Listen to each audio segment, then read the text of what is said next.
And staying with the news from climate change is also Amitabh Kant, who's gone on to say that water needs to be privatized and the rich really need to pay for water. We need to recycle our water and perhaps learn from Singapore. The Singapore model should be inspiring India, is what Amitabh Kant has told my colleague Tanushka. Let's listen in. So we have with us Mr. Amitabh Kant here at the Climate Conclave by Centre for Science and Environment. He's, of course, doesn't need an introduction here, but we'll still go ahead with it. He's a former CEO of Niti Aayog and, of course, the India's G20 Sherpa at this moment.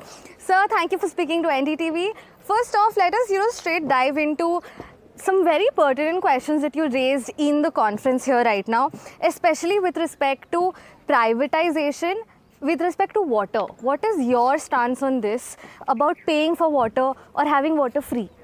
So my view is very simply that India has 17% of the population. Just 4% of the water resources in the world. So we need to ensure that we recycle every bit of water. And we ensure that there's less and less of consumption. So we need to price water, but we need to ensure that people below the poverty line and people who consume less are taken good care of. And people who consume a lot and richer segments of the society must pay and compensate for the others. So there should be a rising trend of rich people and those who consume more paying enormously more.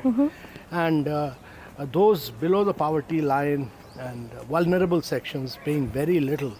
But this culture of giving out everything as doles and everything as freebie will actually lead to, both on the electricity side and on the water side will lead to many challenges. These dole schemes are something that we prominently saw this time round in the Delhi Assembly elections. All the three parties came about with their own dole schemes, including free electricity, free water. So in the larger climate aspect, how do you think this is going to pan out, the free water in Delhi? And is there, do you think, some sort of a gap between politicians and bureaucrats, say bureaucrats of the Delhi Jal Board or bureaucrats who are working on the Namami Gange program versus the politicians when on ground they say, oh, we're cleaning the Yamuna? No, the Prime Minister has repeatedly talked about good governance.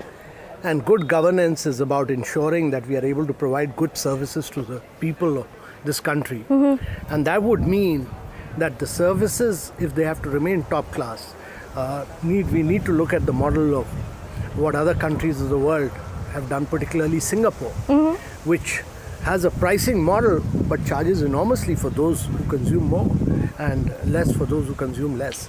But that is necessary if water authorities, electricity boards, etc., all have to function in a very, very efficient manner.